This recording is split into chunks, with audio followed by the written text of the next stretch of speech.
नमो तस्य भगवतो अरहतो सम्मा सम्बुद्धस्स।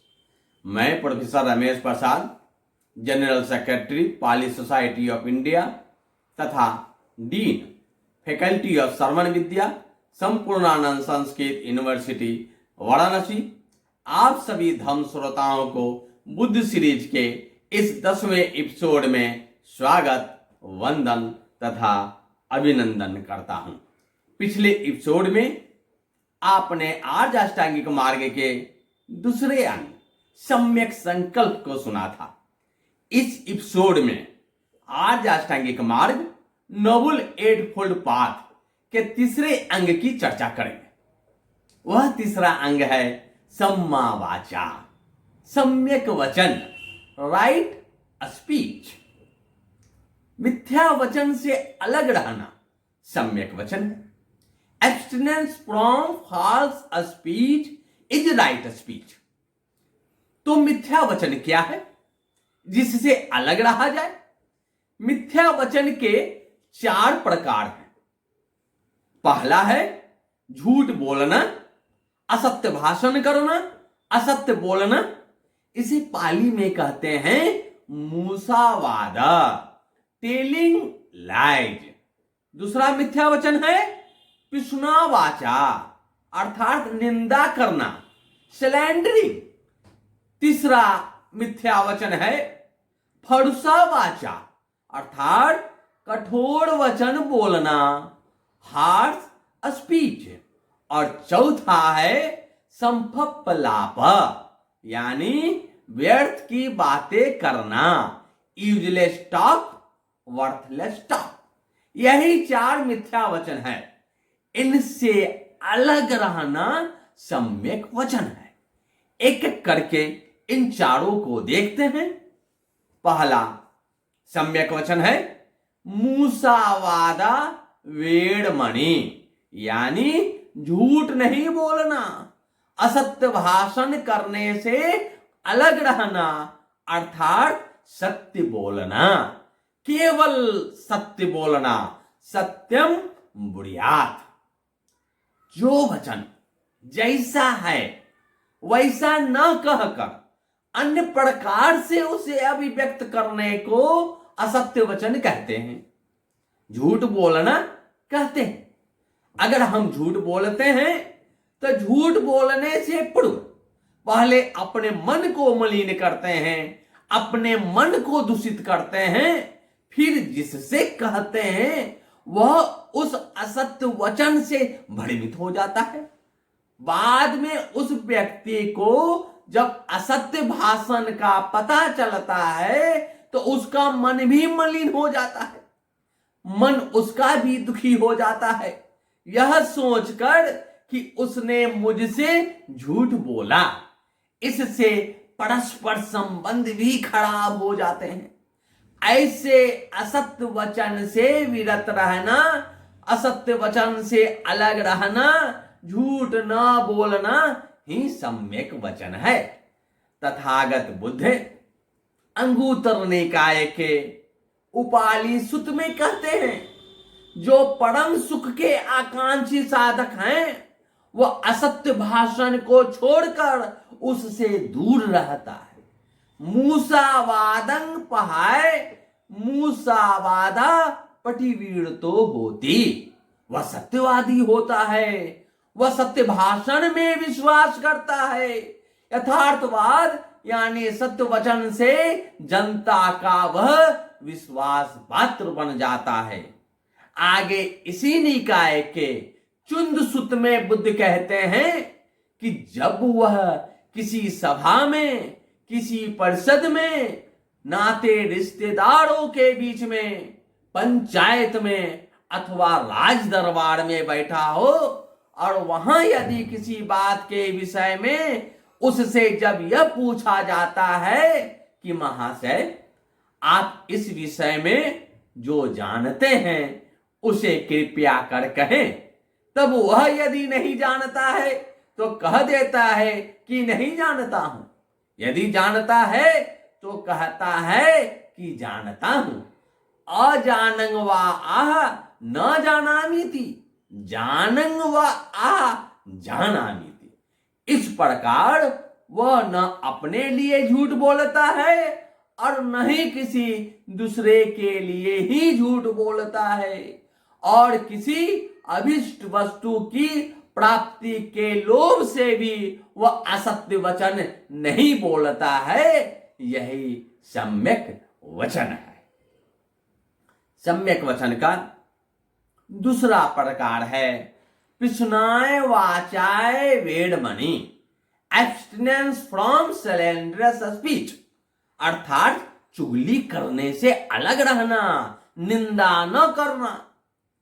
निंदा करना एक अकुशल धर्म है, लेकिन लोग दूसरे की निंदा करते थकते नहीं है, यहां तक कि मरे हुए व्यक्ति को भी नहीं छोड़ते हैं। जो सज्जन इस लोक में भी नहीं है, परलोक सिधार चुके हैं, लेकिन फिर भी द्वेषवश घृणावश उसकी भी निंदा करते रहते हैं। इससे ना तो हमारा कल्याण होगा, नहीं दूसरे का कल्याण होगा। कल्याण तो केवल कुशल धर्म से ही संभव है, और वह कुशल धर्म है अपने को निंदा करने से विरत रखना, चुगली करने से अपने को अलग रखना। इस कुशल धर्म में चुगली न करना तो है ही, निंदा न करना तो है ही, साथ ही इसमें किसी की निंदा सुनना भी नहीं है, चुगली सुनना भी नहीं है। कहने का अर्थ है कि न किसी की निंदा करना है और न ही किसी की निंदा सुनना है। बुरा मत कहो, बुरा मत सुनो, यही सम्यक वचन है, यही राइट स्पीच है। इस संदर्भ में उपाली सुत में बुद्ध कहते हैं, सत्पुरुष चुगली करना छोड़कर निंदा करने की प्रवृत्ति को त्याग कर उससे दूर रहता है। फूट डालने के लिए, मतभेद पैदा करने के लिए न तो वह यहां की बात सुनकर वहां कहता है और न वहां की बात सुनकर यहां कहता है। वह फूट डालने की बात कभी नहीं करता है, बल्कि बिखरे हुए को जोड़ता है, जुड़े हुए को और अधिक दृढ़ करने वाली बात बोलता है। सबको सुख देने वाली, सबको प्रिय लगने वाली, सबको प्रसन्न करने वाली, सबको एक साथ करने वाली वाणी ही बोलता है। समग्र रामो समग्र रतो समग्र नंदी समग्र कर्णिंग वाचं भाषिता होती। सम्यक वचन का तीसरा प्रकार है फरसाय वाचाय वेरमणि, अर्थात कठोर वचन से अलग रहना, रिफ्रेनिंग फ्रॉम हार्श स्पीच। जो वचन अप्रिय हो, मान्य नहीं हो, प्रतिकूल हो, उसे कठोर वचन हम कहते हैं। किसी के प्रति गुस्सा करना, क्रोध करना, यही तो कठोर वचन है। जब हम क्रोध करते हैं तो पहले हमारा चेहरा गुस्सा से लाल हो जाता है, खून का बहाव, रक्त का बहाव शरीर में तेज हो जाता है, पूरे शरीर में कंपन होने लगता है। कहने का अर्थ है कि क्रोध करने से तो सर्वप्रथम स्वयं की ही हानि होती है, अपना ही हम स्वयं का मानसिक संतुलन पहले खो देते हैं। क्रोध हमारा कितना बड़ा शत्रु है, इसका अनुमान हम भगवान बुद्ध की इस उपदेश से लगा सकते हैं, जहां क्रोध की उपमा विष से की गई है। क्रोध को विष यानी जहर, पॉइजन के समान समझा गया है। यह सुत्त निपात की प्रथम गाथा है। देखे क्या है, यो उपपतितं विनेति कोधं विसुतं सपविसं वो ओषधेहि सो भिक्खु जहाति ओड पारंग उड़गो जिनम्यु तचंग पुराण। जिस तरह शरीर में व्याप्त, शरीर में फैले हुए सर्प के विष को, किसी सांप के पॉइजन को किसी औषधि के द्वारा मेडिसिन के द्वारा शांत कर दिया जाता है, उसी तरह जो व्यक्ति उत्पन्न हुए क्रोध को शांत कर देता है। कहने का अर्थ है कि जिस तरह सांप का जहर बहुत जल्द ही पूरे शरीर में फैल जाता है, उसी तरह कठोर वचन, क्रोध, गुस्सा भी उत्पन्न होते ही पूरे शरीर में व्याप्त हो जाता है, पूरे शरीर को उद्वेलित कर देता है। जिस तरह सर्प के विष को यथाशीघ्र मेडिसिन के द्वारा, दवा के द्वारा शांत न किया जाए तो मृत्यु अवश्यंभावी है, उसी तरह उत्पन्न हुए क्रोध को शांत न किया जाए तो हमारे अंदर अनेक प्रकार की शारीरिक तथा मानसिक विकार घेर लेंगे। अनेक प्रकार के रोगों का हम शिकार हो जाएंगे, खुद भी रोगी बनेंगे और दूसरे को भी रोगी बनाएंगे। गाथा की दूसरी लाइन अधिक महत्वपूर्ण है। सो भिक्षु जहाती और पारंग उड़गो जिनम्यू तचंग पुराण। जिस तरह सर्प अपनी केंचुली को छोड़कर कष्टों से मुक्त हो जाता है, उसी तरह जो भिक्षु क्रोध को शांत कर लेता है वह इस लोक को और परलोक को त्याग देता है, अर्थात वह निर्वाण लाभी हो जाता है, अरिहंत हो जाता है, दुखों से वह मुक्त हो जाता है, परम सुख का अनुभव करता है। हम जानते हैं कि सर्प जब बूढ़ा हो जाता है, वृद्ध हो जाता है, तो उसकी त्वचा मोटी हो जाती है, तो उसे रेंगने में कष्ट होता है, उसे दौड़ने में परेशानी होती है। तब वह अपनी पुरानी त्वचा, जिसे केंचुली कहते हैं, को शरीर से अलग कर देता है। केंचुली को शरीर से अलग होते ही वह पुनः उन्मुक्त हो जाता है, अच्छी तरह से रेंगने लगता है। उसी तरह हमारा जो क्रोध है वह केंचुली की भांति कष्ट देता रहता है, हमें परेशान करता रहता है। क्रोध ही हमारा सबसे बड़ा शत्रु है, यह तृष्णा का तीव्रतम स्वरूप है। धम्मपद में 26 वग है, 26 चैप्टर्स हैं, जिसमें एक पूरा वग ही, जो 17वां वग है, क्रोध वग है, जहां क्रोधं जहे, क्रोध को छोड़ दें, क्रोध को त्याग दें की बात कही गई है। उपाली सूक्त में कहा गया है, या सा वाचा नेला कर्ण सुखा पेमनिया हृदयंगमा पूरी बहुजन कंता बहुजन मनापा तथा रुचिं वाचं भाषिता होती। अर्थात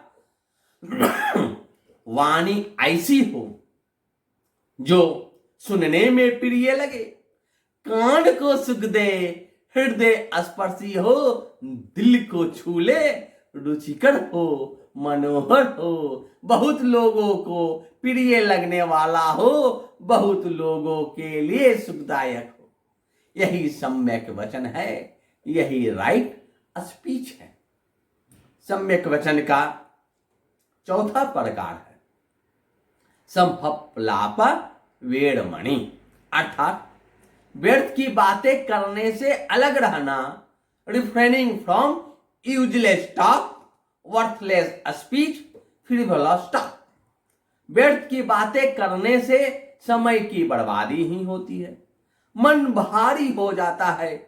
इसलिए बुद्ध कहते हैं, समयानुकूल बात करें, जैसा हुआ हो वैसा ही बात करें, सार्थक बात करें, धर्मानुकूल ही बात करें, नियमानुकूल बात करें, गंभीर वाणी बोलें, क्योंकि ऐसी वाणी उचित फल देने वाली होती है। आगे बुद्ध उदान के राजसूत में कहते हैं, हे भिक्षुओं, जब भी आप लोग इकट्ठा हो तब आपके लिए दो ही कर्तव्य होने चाहिए। पहला, या तो धार्मिक प्रसंगों पर चर्चा करें, या फिर अर्यो तुन्ही भावो, यानी उत्तम मौन, आर्य मौन। यानी मौन रहे। यही सम्यक वचन है, यही राइट स्पीच है। हम झूठ न बोले, हम निंदा न करें, कठोर वचन का प्रयोग न करें और न ही व्यर्थ की बातें करें। वची पकोपन रखैया, वाचाय सनुतोषिया, वची दुचरितं हित्वा, वाचाय सुचरितं चरे। वाणी की चंचलता से बचे, वाणी का संयम रखे, वाणी का दुश्चरित्र छोड़कर वाणी का सदाचरण करे। वाणी से ही खुशी मिलती है, वाणी से गम, वाणी ही पीड़ा देती है, वाणी करती है मरहम। संत कबीर ने भी कहा है, ऐसी वाणी बोलिए मन का आपा खोए, औरन को शीतल करे, आपहू शीतल होए। स्वयं को शीतल करे और अपने संपर्क में आने वाले सभी जनों को शीतल करे। इसी में ही हम सब का कल्याण है, हम सब का हित है, हम सब का मंगल है। अगले शनिवार को आने वाले कमिंग सैटरडे को हम पुनः मिलेंगे। भवतु सर्व मंगल।